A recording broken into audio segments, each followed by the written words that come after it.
Breaking news చూస్తున్నాం. సార్వత్రిక ఎన్నికల నోటిఫికేషన్ విడుదల కావడంతో ఎన్డీఏ కూటమి నేతలు ప్రచారంలో దూకుడు పెంచారు.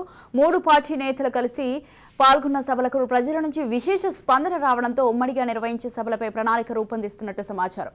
ఇందులో భాగంగా ప్రధానమంత్రి నరేంద్ర మోదీ ఏపీలో 4 బహిరంగ సభల్లో పాల్గొంటారని కూటమి నేతలు చెబుతున్నారు.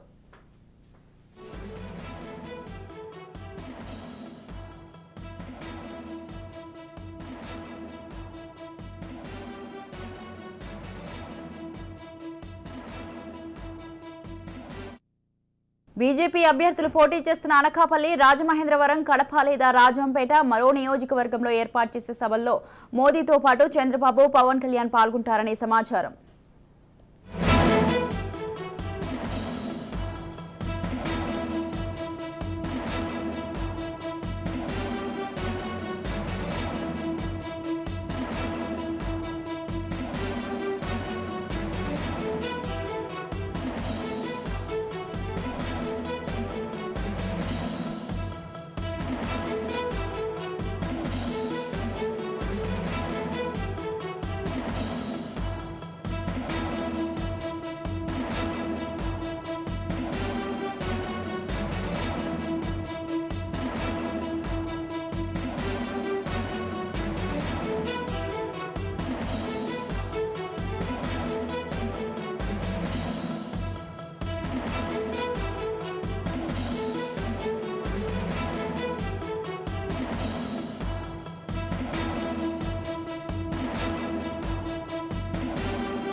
సార్వత్రిక ఎన్నికల నోటిఫికేషన్ విడుదల కావడంతో ఎన్డీఏ కూటమి నేతలు ప్రచారంలో దూకుడు పెంచారు. 3 పార్టీల నేతలు కలిసి పాల్గొన్న సభలకు ప్రజల నుంచి విశేష స్పందన రావడంతో ఉమ్మడిగా నిర్వహించే సభలపై ప్రణాళిక రూపొందిస్తున్నట్టు సమాచారం.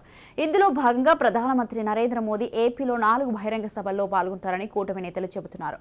రైట్, ఈ విషయంపై పూర్తి సమాచారాన్ని మా ప్రతినిధి స్వప్న ఫోన్ లైన్లో అందిస్తారు. స్వప్న, పార్టీ తెలంగాణతో పాటు ఆంధ్రప్రదేశ్ ని కూడా బీజేపీ సీరియస్ గానే తీసుకున్నట్టుగా తెలుస్తుంది. కూటమిలో భాగంగా ఇప్పుడు టీడీపీ, జనసేన, బీజేపీ కలిసి అక్కడ ఆంధ్రప్రదేశ్ లో పోటీ చేస్తున్నారు. అయితే ఆంధ్రప్రదేశ్ కి సంబంధించి మోదీ 4 బహిరంగ సభల్లో పాల్గొనబోతున్నారని ప్రస్తుతం ఉన్నటువంటి సమాచారం. అనకాపల్లి, రాజమండ్రితో పాటు మరో 2 చోట్ల.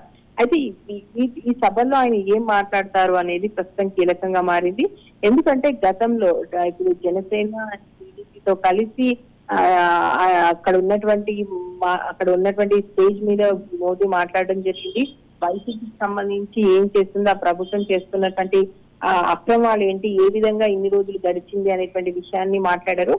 అయితే ఇంకా కీలకంగా ఏ విషయాలకు సంబంధించి మాట్లాడతారు, ముఖ్యంగా అభివృద్ధి కార్యక్రమాలకు సంబంధించి ఏం చేస్తారు, బీజేపీ ఎందుకని టీడీపీతో జనసేనతో కలవాల్సి వచ్చిందనే విషయాల గురించి మాట్లాడతారా, లేదా ఎందుకంటే ప్రత్యేక హోదా ఇవ్వకపోవడం అనేది బీజేపీకి అక్కడ పెద్ద మైనస్ గా మారింది. అండ్ అక్కడ రాష్ట్రానికి రావాల్సినటువంటి నిధులు కూడా బీజేపీ ఇవ్వలేకపోయింది. మేము గతంలో అడిగినప్పటికీ ఇవ్వలేదు అని చెప్పేసి వైసీపీ చెప్తుంది. ఇటు టీడీపీ కూడా అధికారంలోకి ఉన్నప్పుడు అదే విషయం చెప్పింది. కాబట్టి ఇప్పుడు ఏ విషయాన్ని ఎక్కువగా ప్రత్యేకంగా తీసుకుపోబోతున్నారు మోదీ? ఎందుకంటే అక్కడ బీజేపీకి సంబంధించి 1% మాత్రమే ఓటింగ్ ఉంది. అయితే ఆ ఓటింగ్ ని ఎలా అయినా సరే ఎక్కువ పెంచుకొని దక్షిణాదిలో సాధ్యమైనని ఎక్కువ సీట్లు గెలుచుకుంటే 400 టార్గెట్ ను రీచ్ అవ్వడానికి ఇది చాలా అవసరం అని బీజేపీ భావిస్తుంది. కాబట్టి ఏ ప్రాంతాల్లో తమకు పట్టుందో అక్కడ ఉన్నటువంటి ముఖ్య నాయకులకు వాళ్ళు గెలిస్తే ఏం చేస్తారు ఏంటి అనే దానికి సంబంధించి మోడీ ఏం మాట్లాడతారు, అదేవిధంగా జగన్ కి సంబంధించి కానీ వైసీపీ గవర్నమెంట్ కి సంబంధించి కానీ ఇంకేమైనా మాట్లాడతారా అనేది మాత్రం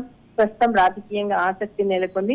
మరోవైపు ఈ సభలో ఎవరెవరు పాల్గొంటారు, ఎలా ఉంటది ఏంటి అనే దానికి సంబంధించి ఇంకా పూర్తి క్లారిటీ రావాల్సింది. ఏదేమైనా స్వాతి, మోదీ 4 సభల్లో పాల్గొనడం అనేది ఆంధ్రప్రదేశ్ లో చర్చనీయాంశం అయితే అయింది. ఆయన ఏం మాట్లాడతారు అనేది మాత్రం ప్రస్తుతం కీలకంగా మారింది. ఎందుకంటే గత కొన్ని రోజులుగా ఆయన మాట్లాడినప్పుడు ఇటు వైసీపీని గట్టిగా పెద్దగా తాకకుండానే టీడీపీకి సంబంధించిన విషయాలు లేదా కేవలం బీజేపీని ప్రజల్లోకి తీసుకెళ్లడానికి పరిమితమయ్యారు. ఏంటి బీజేపీ స్టాండ్ అనేది పూర్తిగా అర్థం చేసుకోవడం ఈవెన్ రాజకీయ విశ్లేషకులు కూడా రకరకాల విశ్లేషణ చేస్తున్నారు. కాబట్టి ఈ రోజు 4 సభలకు సంబంధించి ఒకసారి మోదీ మాట్లాడిన తర్వాత మోదీ స్టెప్ ఏంటి, బీజేపీ ఏ విషయాన్ని క్లారిటీగా ప్రజల్లోకి తీసుకుపోబోతుంది, అసలు బీజేపీ ఆంధ్రప్రదేశ్ నుంచి ఏమి ఎక్స్పెక్ట్ చేస్తుంది అనేది మాత్రం ఒక క్లారిటీ వచ్చే అవకాశం కనిపిస్తుంది.